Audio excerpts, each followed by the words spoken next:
Salut à tous. Aujourd'hui j'avais envie de faire une vidéo pour vous parler du personnage fictif qui est l'ego. C'est-à-dire que nous sommes identifiés, la plupart d'entre nous est identifié à son histoire personnelle, au corps, aux émotions, aux pensées, à tout ce que l'on se raconte et que l'on dit c'est moi, je suis cela. C'est-à-dire mon histoire personnelle, ma façon de réagir, mes préférences, ce que j'aime, ce que je n'aime pas. Et cela, ça fait partie du personnage fictif. Je dis fictif parce que nous ne sommes pas ce personnage. Nous sommes ce qui est en amont de ce personnage, c'est-à-dire la conscience en laquelle ce personnage existe. Et la conscience elle-même, c'est-à-dire l'attention, c'est-à-dire cet œil ou cette présence, ce qui est toujours conscient de quelque chose, est ignorante d'elle-même, puisqu'elle est tournée en permanence vers ce personnage auquel elle est identifiée. Et à un moment donné, petit à petit, il y a un déconditionnement, une désidentification qui se joue au fil d'une vie où on arrive à un certain détachement de ce que l'on croyait être soi, petit à petit. Plus on se rapproche de ce moment de basculement, plus on se rapproche de ce moment où on va commencer à accepter que nous sommes la conscience elle-même. Et c'est là qu'est tout le paradoxe, et peut-être aussi pour beaucoup, même si c'est inconscient, une certaine peur. La libération de ce personnage fictif est aussi l'acceptation que nous sommes vides. Et cela peut être assez effrayant de se rendre compte que la conscience elle-même, ce que nous sommes réellement, est vide, vacuité, rien.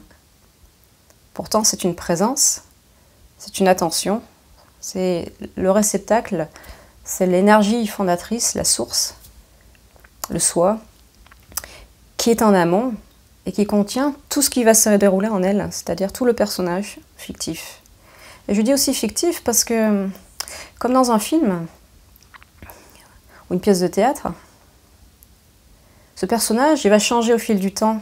On peut même le remodeler à notre façon, on peut le reprogrammer, on peut faire beaucoup d'expériences, qu'elles soient spirituelles ou qu'elles soient en développement personnel, où on va réarranger l'histoire de ce personnage, on va le réorganiser, le rendre plus agréable. C'est-à-dire que cet ego, beaucoup d'entre nous ont des égos dysfonctionnels, ils sont des égos marqués par des traumatismes. La plupart, je dirais même la quasi-totalité, à mon avis. On a tous eu une histoire personnelle assez... à un moment donné, nous avons été coupés de l'amour inconditionnel qui est la source elle-même. Et rien que ça, par l'identification au mouvement, par l'identification au corps, rien que ça, cette coupure émotionnelle de la source originelle qui est non divisée, on est tous traumatisés à la racine. Et quand le moment de ce basculement va être un retour vers cet espace non divisé, non traumatisé, qui est lui-même vide, mais par vide, il y a aussi le fait qu'il est non divisé. Il n'y a plus de coupure de la source puisqu'elle s'est reconnue elle-même. Et il y a une relaxation des angoisses existentielles de l'ego, qui a toujours un besoin, qui n'est pas en alignement avec la source elle-même, qui est elle-même indivisée et qui est elle-même non traumatisée et qui n'a pas d'histoire personnelle, qui est la paix elle-même, qui est l'amour inconditionnel elle-même. Et donc ce basculement est un lâcher de nos croyances, de ce que nous sommes. Nous lâchons nos identifications personnelles, c'est-à-dire que tout ce que nous croyons être nous, petit à petit, ou alors d'un coup, en fonction de nos histoires personnelles, notre capacité à accepter que nous ne sommes pas cela. Tant que nous sommes heureux dans la vie, peut-être que nous ne posons pas de questions. Mais dès que nous sommes dans une dynamique assez difficile, éventuellement, il y a beaucoup d'opportunités pour que la conscience se détache de ce personnage fictif qui vit en permanence des drames. Donc chaque crise personnelle est une opportunité pour ce basculement où l'attention va avoir l'opportunité de se retourner sur elle-même, donc de lâcher ce personnage qui est toujours en besoin, qui est toujours dans l'insatisfaction, qui est toujours dans une crise quelconque, enfin toujours, qui est souvent dans une crise quelconque, mais qui est récurrente, qui ne cesse jamais. Et elle a cette opportunité de se retourner sur elle-même. Et lorsque l'attention se place sur la conscience, alors elle est en elle-même. Et c'est là que ce basculement arrive. Et quand elle est en elle-même, il n'y a plus de questions, le mental cesse son activité perpétuelle, de mouvement perpétuel. Et alors, nous pouvons voir le monde tel qu'il est, sans histoire.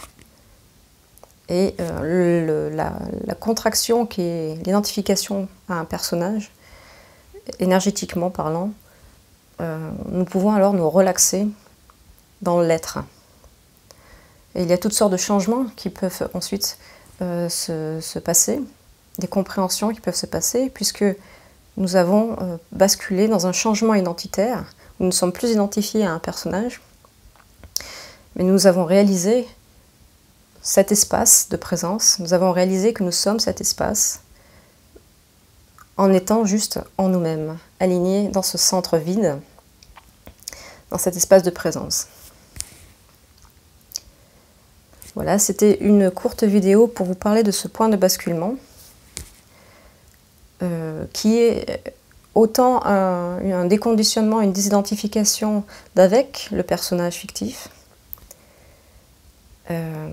qu'un réalignement de l'attention en elle-même, c'est-à-dire lorsqu'elle se retourne sur ce qu'elle est réellement, c'est-à-dire la conscience. Car la conscience, c'est ce que nous sommes. Et elle-même est vide. À une prochaine vidéo.